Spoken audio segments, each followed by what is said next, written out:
है जिसके द्वारा हम किसी भी भाषा का ठीक ठीक लिखना, पढ़ना, बोलना, समझना सीखते हैं।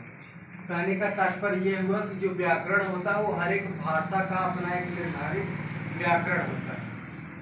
बात समझ में आ रही है? अगर हिंदी एक भाषा है तो हिंदी का व्याकरण अलग होगा, अंग्रेजी एक भाषा है तो अंग्रेजी का व्याकरण अलग होगा, उर्दू का अलग होगा। इसी तरह से हर एक जो भी भाषा होगी उसका व्याकरण अलग होगा। और ये जो व्याकरण होता है ये एक क्रमबद्ध व्यवस्थित रूप होता है जो किसी भी भाषा को हमें सीखने के लिए प्रतिबद्ध करती है। बात समझ में आ रही है? तो मतलब अगर हमें व्याकरण की जानकारी नहीं है तो हमें भाषा की मूलभूत जानकारी नहीं हो सकती। बात समझ में आ रही है ना? अगर हमें किसी भी भाषा को भली भांति जानना है, किसी भी भाषा को भली भांति जानना है तो उसके व्याकरण से हमको परिचित होना होगा। ठीक है? व्याकरण एक ऐसा माध्यम है जिसके माध्यम से हम किसी भी भाषा को शुद्ध लिखना, पढ़ना, बोलना, समझना सीखते हैं। ये व्याकरण की परिभाषा है। और व्याकरण वो चाहे किसी भी भाषा का हो, व्याकरण की परिभाषा सभी के लिए वही होगी। ठीक है? तो ये देखिए, अब इसमें हमने आपको बताया कि व्याकरण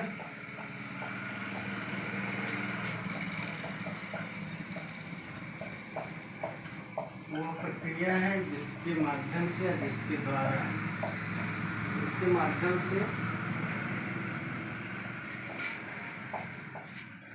जिसके माध्यम से हम किसी भी भाषा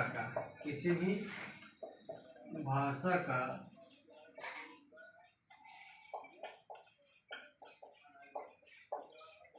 ठीक ठीक लिखना, पढ़ना, बोलना और समझना सीखते हैं। ठीक है?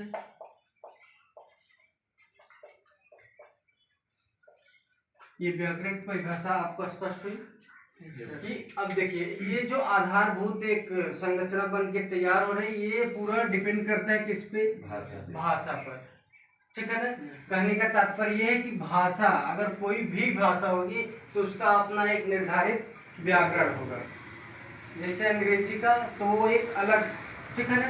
अब देखिए, तो इसमें हमें आपको ये मिला कि आखिरकार भाषा है क्या। व्याकरण को अगर हमें समझना है तो भाषा को भी भली बात जानना होगा ना।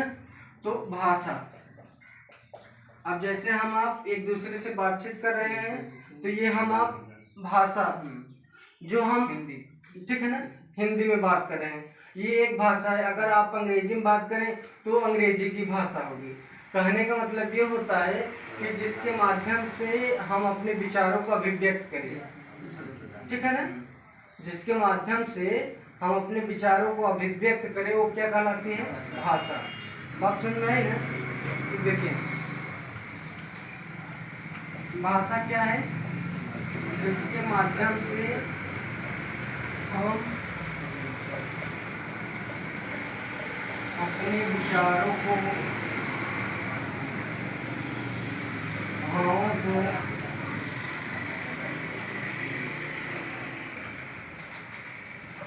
एक दूसरे से अभिव्यक्त करते हैं, एक दूसरे से अभिव्यक्त करते हैं, उसे क्या कहते हैं? भाषा। भाषा कहलाती है। ठीक है ना?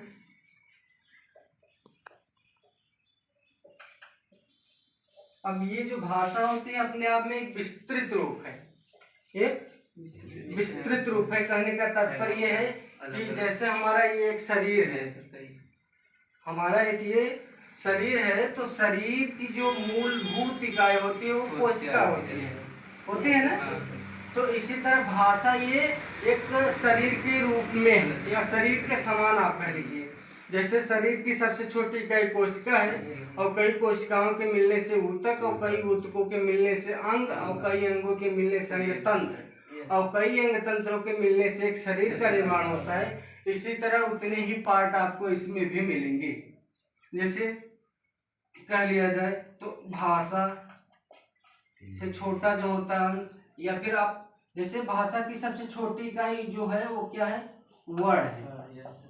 क्या है? वर्ड, जो हमारे शरीर में कोशिका की तरह अपने आप में संबंधित है, ठीक है ना। ये सबसे छोटी इकाई है। क्या है? सबसे छोटी इकाई। इससे बड़ा जो रूप होता है वो शब्द होता है। इससे जो बड़ा रूप होता है वो क्या होता है? वाक्य। और इससे जो बड़ा रूप होता है वो परिच्छेद या अनुच्छेद कहा जाता है। जैसे 4-5 लाइन का एक वाक्य हमने लिख दिया तो इसे हम क्या कहते हैं? अनुच्छेद, ठीक है ना। और इससे बड़ा रूप आपका ये फिर भाषा जिसकी हम चर्चा कर रहे थे, ठीक है ना। अब देखिए इन सब में आपको भली बात जानना आवश्यक है, आखिर ये क्या है। ये इतनी छोटी इकाई होती है भाषा की, क्या? वर्ड। उस दिन हमने आपसे बताया था कि हाँ, तो क जो है वो एक अक्षर है, वो वर्ड नहीं है।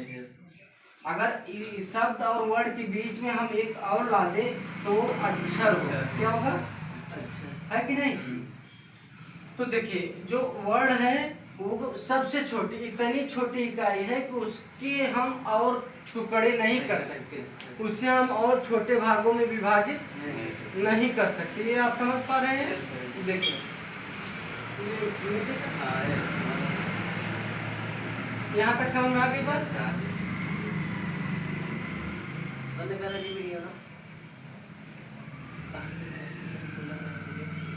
चलिए देखिए, हमने आपको बताया कि भाषा की जो सबसे छोटी इकाई है वो क्या है? वर्ड। अब आपको याद रखना है ये जो वर्ड है इसी को, जैसे अगर हमने ये लिखा तो ये क्या है?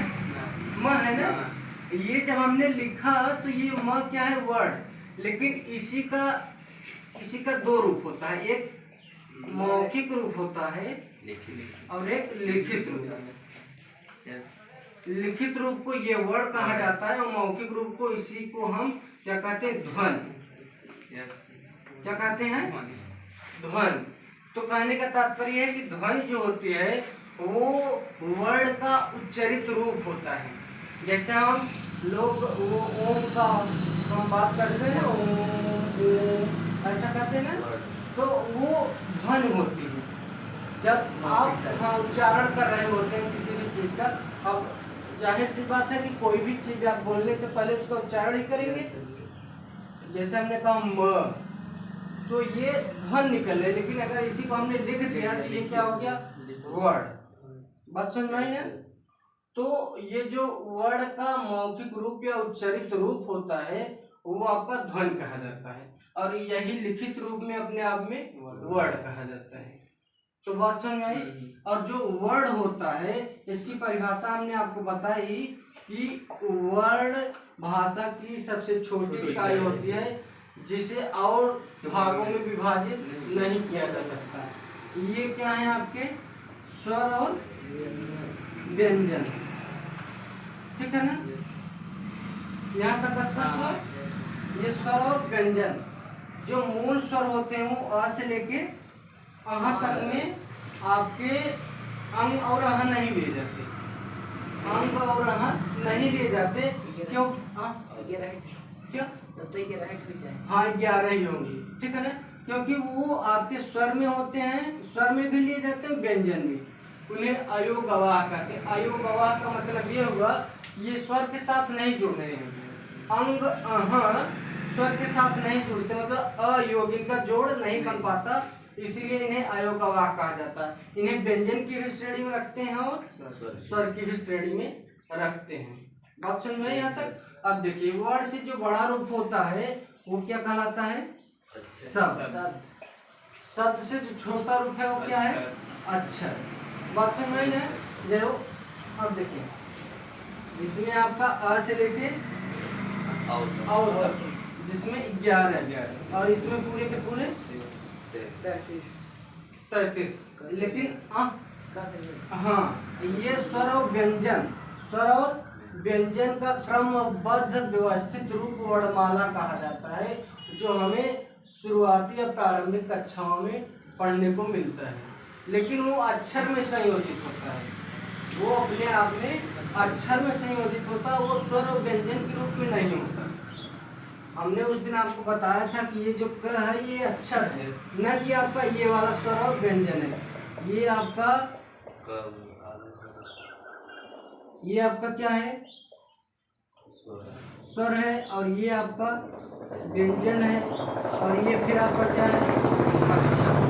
तो बात स्पष्ट हुई कि स्वर और व्यंजन के मिलने से अक्षर, फिर कई अक्षरों के मिलने से आपका शब्द का निर्माण होता है। यहाँ तक स्पष्ट हो गई बात, ठीक है ना। अब देखिए, हाँ ये, अब देखिए ये इसका एक आधार है। बिना, जैसे कहने का तात्पर्य है कि इसके बिना ये, हाँ ठीक है ना। देखिए ये 11 होते हैं और ये 33 होते हैं, 11, 33, 44। लेकिन अगर आपसे पूछा जाएगा कि वर्णमाला में कुल कितने वर्ण होते हैं तो आप 52, क्योंकि उनकी संख्या 52 हिंदी भाषा में निर्धारित की गई है, ठीक है ना। और उनका योग किस आधार पे वो कैसे होता है वो हम आपको बताएंगे। अब शब्द की चर्चा की जाए, देखिए यहाँ तक समझ में आ गया। हाँ?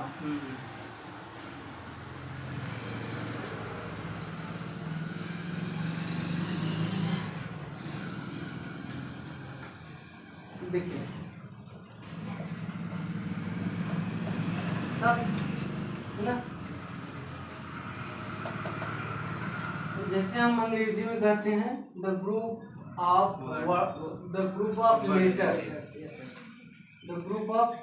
Letters as a complete meaning is called word. इसी तरह हिंदी में भी है वर्डों का समुच्चय जिसका एक सार्थक अर्थ हो, जिसका एक सार्थक। अब जैसे ये कमल है तो कमल का एक अर्थ निकल रहा है ना। अगर इसी को हम ये लिखें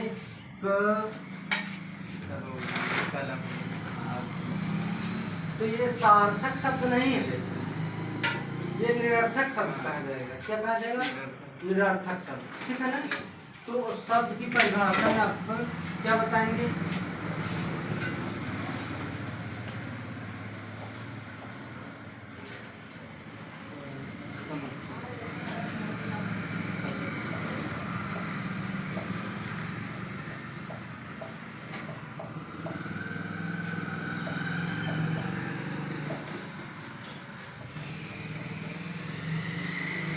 इस तरह से वर्णों के सार्थक समुच्चय को क्या कहते हैं? शब्द कहते हैं, ठीक है। अब देखिए शब्द की परिभाषा तो स्पष्ट हो गई, ठीक है ना। अब जैसे अगर हमने ये कहा कमल, तो ये 3 अक्षर है इसमें क्या ये एक अपने आप में शब्द है, बट कमल ये तीनों अपने आप में क्या है? अक्षर है, एक एक करके, ठीक है ना। लेकिन अगर वर्ड पूछा जाएगा, अगर इसमें वर्ड पूछा जाएगा तो ये आपका क, फिर अ, फिर म, फिर अ, फिर ल, फिर अ, इस तरह से ये आपके वर्ड, हाँ 6 वर्ड होंगे, 3 अक्षर होंगे और 1 शब्द होंगे। तो ये पूरी बात आपको समझ में आई। एक ही शब्द, क्या कमल शब्द में आपको 3 अक्षर मिले और 6 वर्ड मिले। तो यहाँ तक स्पष्ट हो गया। अब देखिए हम अब चर्चा करेंगे